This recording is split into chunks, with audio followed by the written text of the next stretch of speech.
Thank you for turning to page 121. Welcome back to page 121. Today we're going to deal with what I consider to be some low-hanging fruit. This would be the Monster Manual, the first book released for the AD&D line. This is, of course, the beginning book for the AD&D series and has the monsters that we all used for most of our games. I'm going to go ahead and take a look inside and then show off a couple of these WizKids figures that I've acquired over the last few years. And we're going to have some fun looking at a dear old friend. Okay, we're back, and I opened the book up to the Giants page just because I love showing some of this excellent late 70s D&D artwork. This book was published in 1977 by TSR, and as I said, this was the opening shot of the AD&D line. So this is the beginning of Advanced Dungeons & Dragons. AD&D would live to about 1987 when second edition would replace it.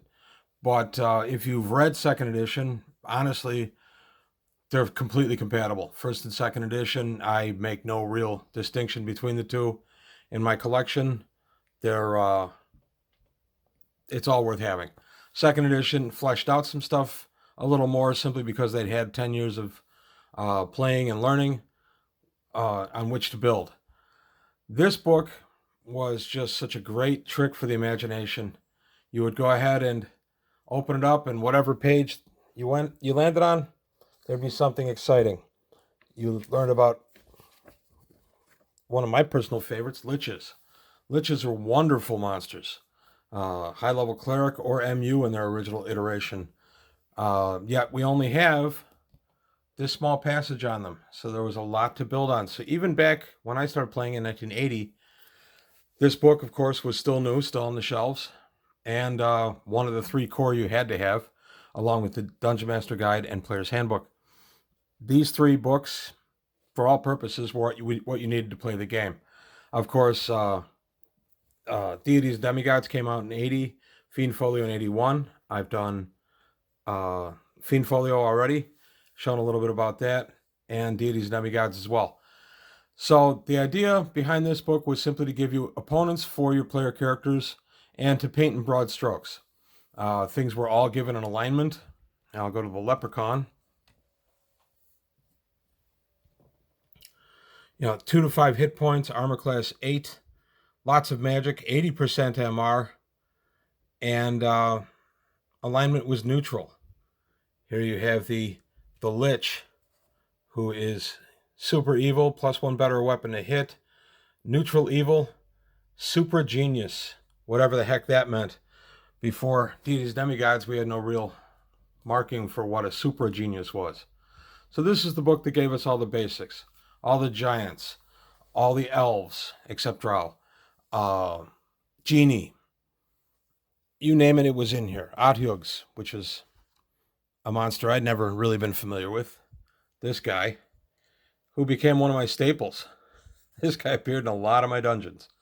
I am so thrilled that WizKids has started finally producing, not finally, but has produced so many of these, because these are figures that honestly I wanted from day one.